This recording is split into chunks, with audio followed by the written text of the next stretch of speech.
Family has always been complicated for me. I grew up with a sister Kendra who wore the crown of the golden child, while I was expected to be the reliable one, quiet, self-sufficient, never too loud, never too demanding. The patterns didn't fade with adulthood. If anything, they sharpened once we had kids. My daughter Rose grew up excelling at everything she touched, from honor rolls to math club trophies, even winning a citywide science grant at 17. Yet when she succeeded, my parents brushed it off with comments about her being too academic or not well-rounded, while Max and Savannah Kendra's kids had every macaroni craft or piano recital celebrated like a masterpiece. Rose learned to swallow it with grace, but I could see it cut her. Darius? My husband used to say, maybe it wasn't favoritism, just generational blindness. I wanted to believe that too, because the alternative was too painful. So when we reached a milestone in our business, I thought bringing everyone together for a family trip might heal some of those fractures. I paid for everything, the hotel, the excursions, even the flights, because I wanted it to feel like a celebration for all of us. It was naive, but I thought maybe, just maybe, they'd see Rose as she deserved to be seen. Instead, what happened nearly destroyed me. It began at the resort check-in. I was scanning the lobby for Rose when I realized she wasn't there. My parents and Kendra's family strolled in smiling like it was just another holiday while my daughter was nowhere in sight. My chest tightened as I asked where she was. Dad didn't even pause. "She's probably on the next flight," he said casually. Mom waved a hand saying Rose had lost her passport during a layover and was sorting it out. But when I pressed, the details shifted. The layover wasn't in London as I'd assumed. It was in Sudan. The word hit me like a slap. Sudan, a country marked on travel advisories as do not travel a place without a U.S. embassy where risks weren't hypothetical but brutally real. My father shrugged it off like a clever trick. They'd saved money with 2 layovers. Total win, he said. Darius froze beside me, his jaw tight, while I tried to process what they were telling me, that my 18-year-old had been left behind in a high-risk transit zone. When I demanded to know more, the cracks showed.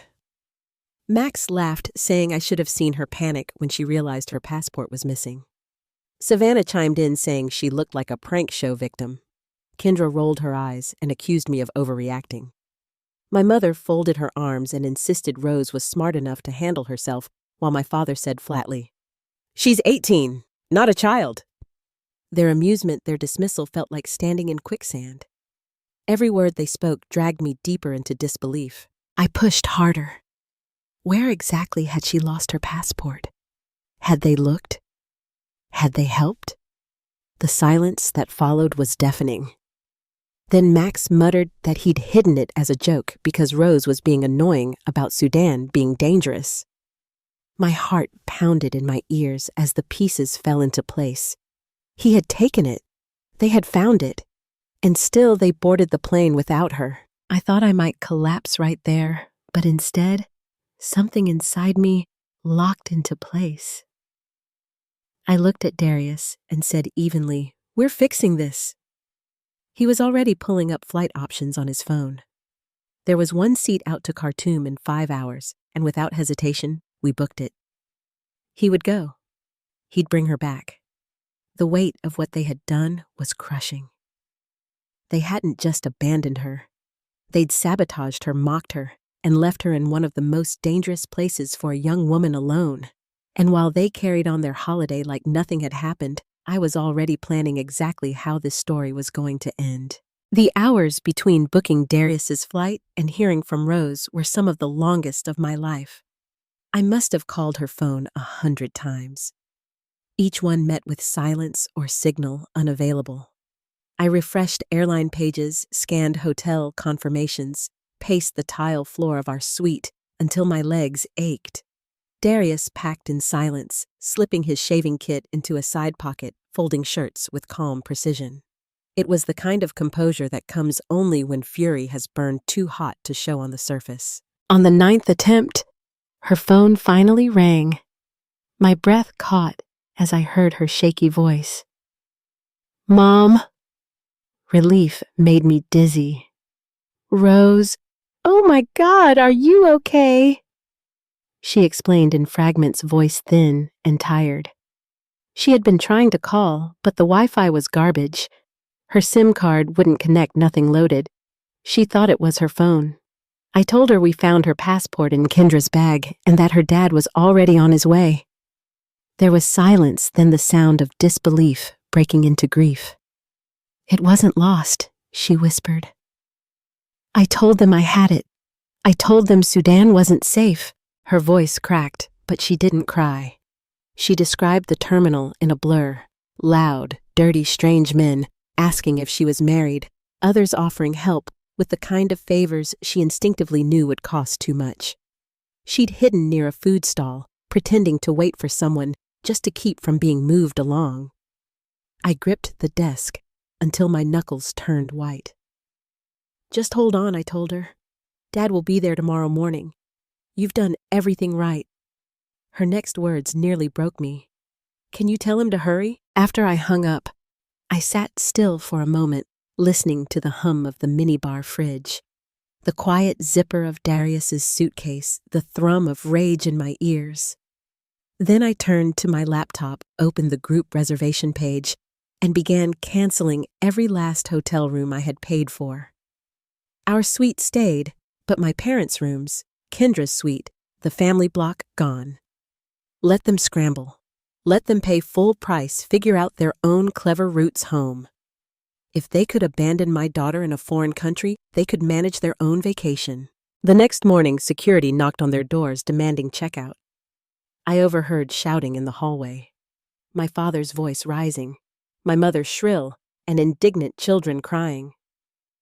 "You can't do this! We have kids!" My mother snapped. The manager's calm reply cut through. "Your booking was canceled. Checkout time has passed." I shut my door not to block the noise, but to keep myself from laughing. They had tried to spin it the night before, pounding on my door with excuses, but my mind was already made up. They weren't family anymore. They were saboteurs. Hours stretched into eternity as I tracked Darius's flight. I refreshed the screen until my thumb hurt staring at the little moving dot inching closer to Khartoum. When it landed, I imagined him striding through that chaotic terminal, scanning for her. I imagined Rose's face when she saw him the moment safety finally touched her shoulder. I didn't breathe until I got his text, "Found her. Boarding soon." I sank into the couch, shaking with a relief so sharp it felt like pain. That evening, I muted the family group chat as messages poured in. Savannah complained about their new hotel. Max whined about no air conditioning. My mother tried guilt trips about punishing the children. I didn't reply. Instead, I sent a single message to aunts and cousins who had started asking questions. They rerouted through Sudan to save money. Max hid Rose's passport. She was stranded. They left her behind. No sugarcoating, just the truth. The silence that followed spoke louder than any defense. When Darius and Rose walked into the resort lobby that night, my knees almost gave out. She looked older somehow, her shoulders tense, eyes hollowed by exhaustion. I wrapped her in my arms and whispered, "We're not going anywhere else. It's over." She clung to me like she was anchoring herself. Darius stood beside us, his hand steady on her back. We extended our stay by a week, just the three of us. Days by the ocean, seafood dinners, long mornings where Rose finally slept without fear. Every time my phone buzzed with a message from my family, Darius rubbed my shoulders and reminded me I didn't need to answer. And I didn't. For once in my life, I chose silence not as surrender, but as power. The guilt came later, creeping in at night. Was I too harsh, canceling everything, cutting them off? Darius answered it with the simplest truth. You know what guilt really is? The echo of boundaries that should have been set a long time ago. He was right. I didn't scream. I didn't throw dishes. I didn't set fire to the bridge. I just stopped holding it up. And for the first time in my life, the black sheep of the family finally felt free. The knock came late that night, loud enough to rattle the lock. I opened the door just enough to see my parents and Kendra standing there, faces twisted with righteous anger, the kind they always reserved for me when I dared step out of line. My mother hissed, "You canceled the rooms without telling us." Her voice was sharp, brittle, the sound of someone who had lost control but refused to admit it. Kendra crossed her arms, eyes narrowed. "That's cruel even for you." Cruel. The word hit like a slap, but not for the reason she thought. I almost laughed. "Cruel," I repeated slowly. "You rerouted my daughter through Sudan, let Max hide her passport, abandoned her in a transit zone, and mocked her panic. And you think I'm the cruel one because I stopped paying for your vacation?" My father's face went red, his mouth snapping shut before he blurted, "She lost it. It was her fault. She didn't lose it," I said flatly. "Max took it. You found it. You knew. And you left her anyway." Their silence was deafening. For the first time, their confidence faltered, but not enough to admit the truth. Instead, my mother stepped closer, like she was going to scold me back into place like I was still 15. I didn't move. "We have children with us," she said. "Savannah's crying. Max is scared. Are you really going to make us move hotels?" I met her gaze steady as stone. "I'm not stopping you. You can book your own rooms." Kendra's face twisted. "So that's it. One mistake and we're cut off. One mistake." The words churned in my stomach. "You call abandoning my daughter in Sudan a mistake?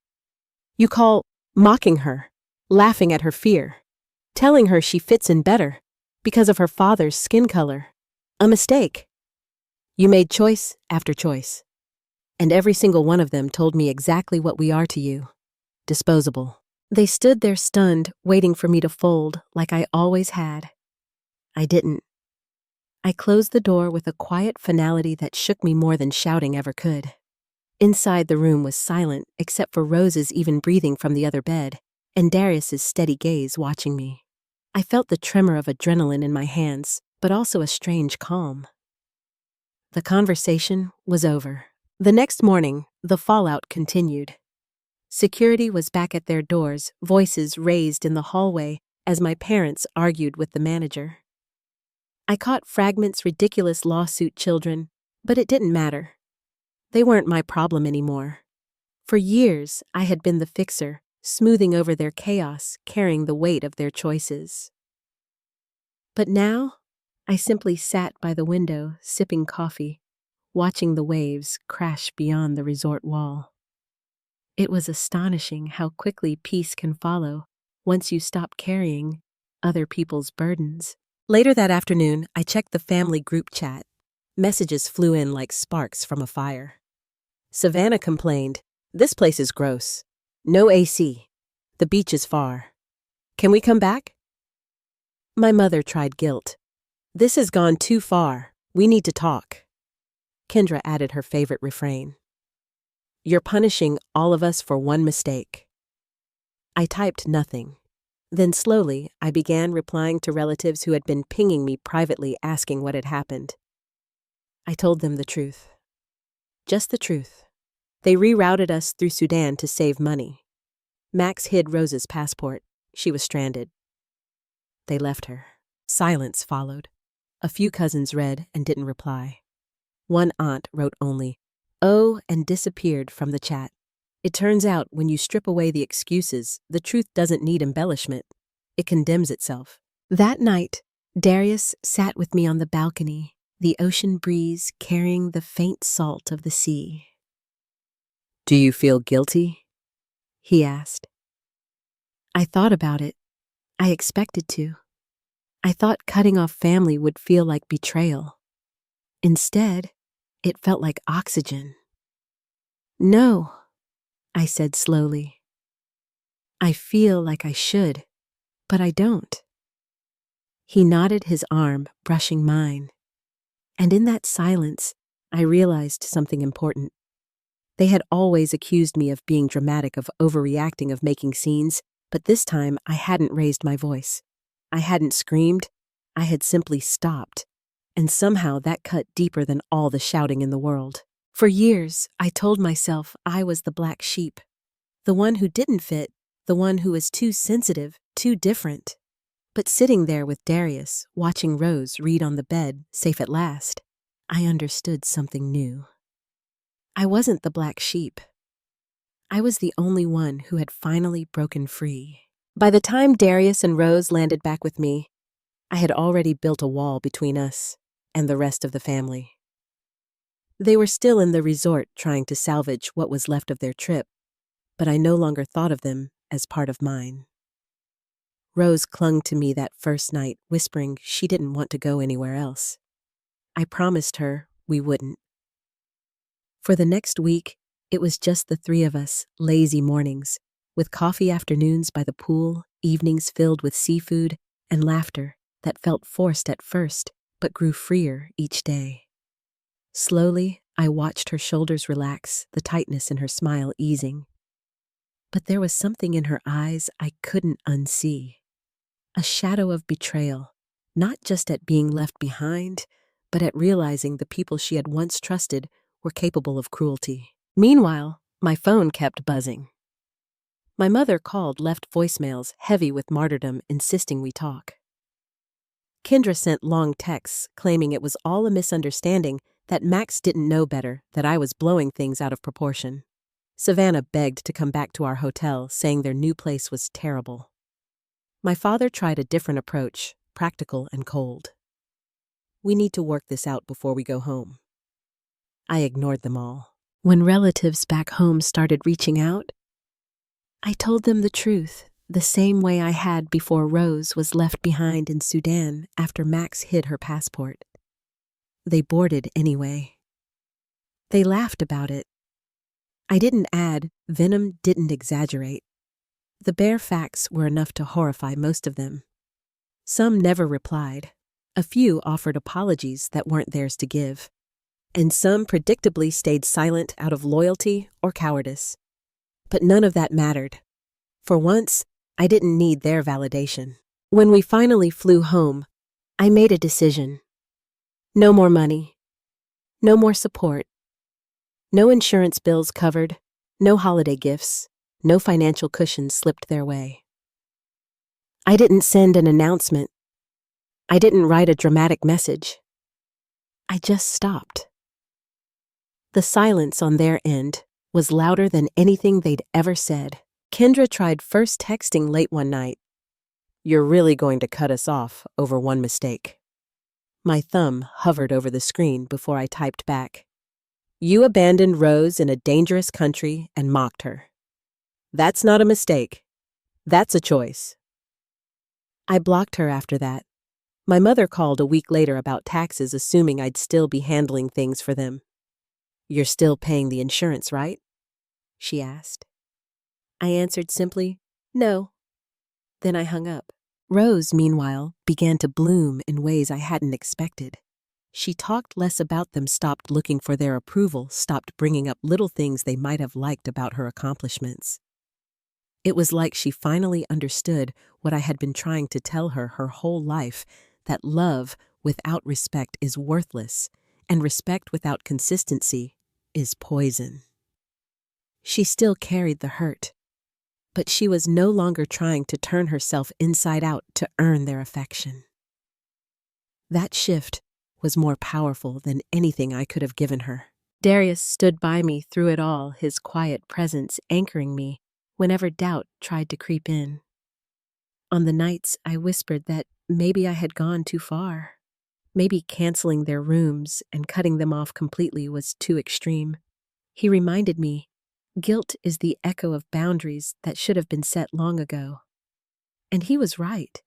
I hadn't lashed out in anger. I had simply stopped funding my own family's cruelty. It didn't take long for the fallout to catch up with them.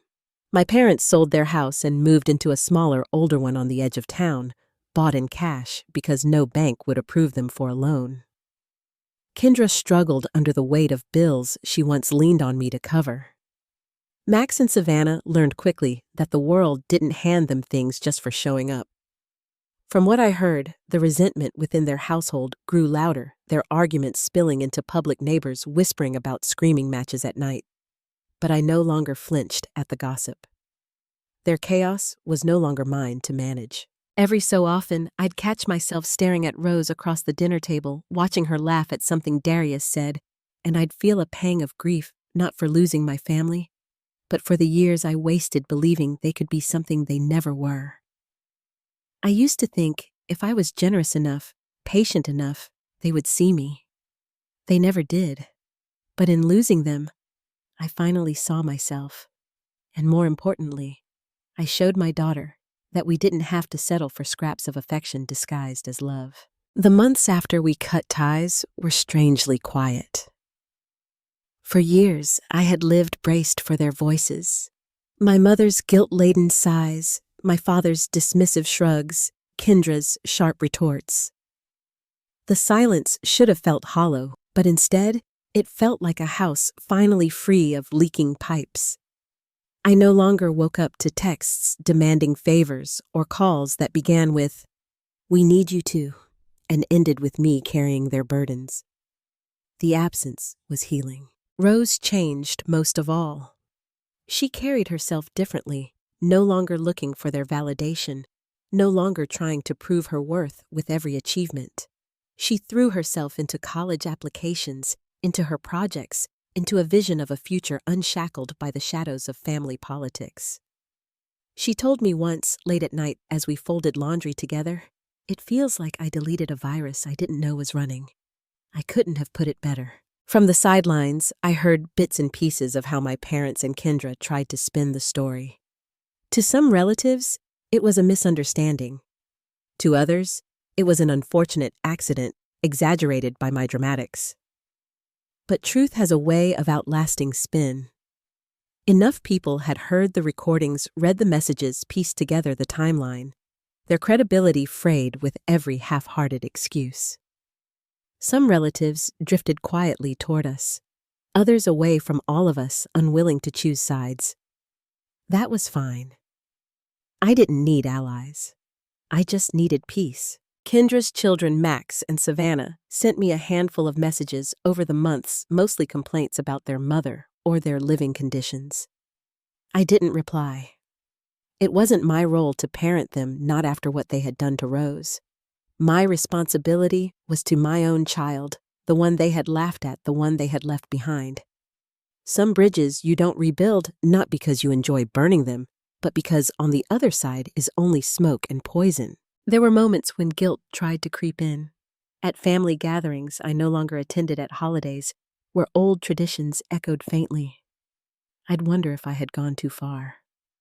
But then I'd picture Rose alone in that terminal, clutching her phone ignored and mocked by the people who should have loved her most.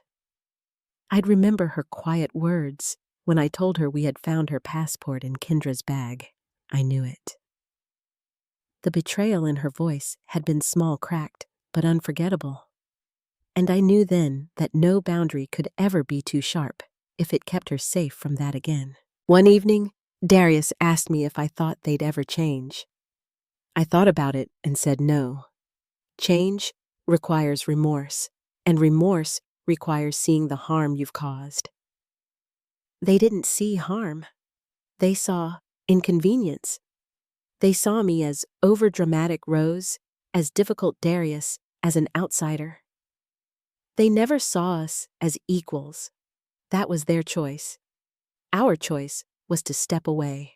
Looking back, I don't regret a single decision. Not canceling their hotel rooms, not cutting off financial support, not the silence I've maintained since. They thought I'd cave, thought I'd scream, thought I'd fold like always. Instead, I simply stopped, and that quiet withdrawal, that refusal to carry their weight, was louder than any fight. If there's a lesson in this, it's that boundaries are not cruelty. They are survival. Sometimes, the most loving thing you can do for yourself and for your children is to walk away from those who prove again and again that they cannot be trusted with your heart. Family isn't defined by blood. It's defined by trust, by safety, by love that shows up even when it's inconvenient. And when that is absent, you owe them nothing, not your silence, not your money, not your forgiveness. I used to think I was the black sheep. But the truth is, I was just the first to stop grazing in poisoned grass. And in doing so, I gave Rose something far more important than approval. I gave her freedom. So tell me, was I justified in pulling the plug on their trip, or did I take it too far? Drop your thoughts in the comments below. And if this story moved, you don't forget to like, share, and subscribe for more true stories that prove sometimes the quietest decisions carry the loudest echoes.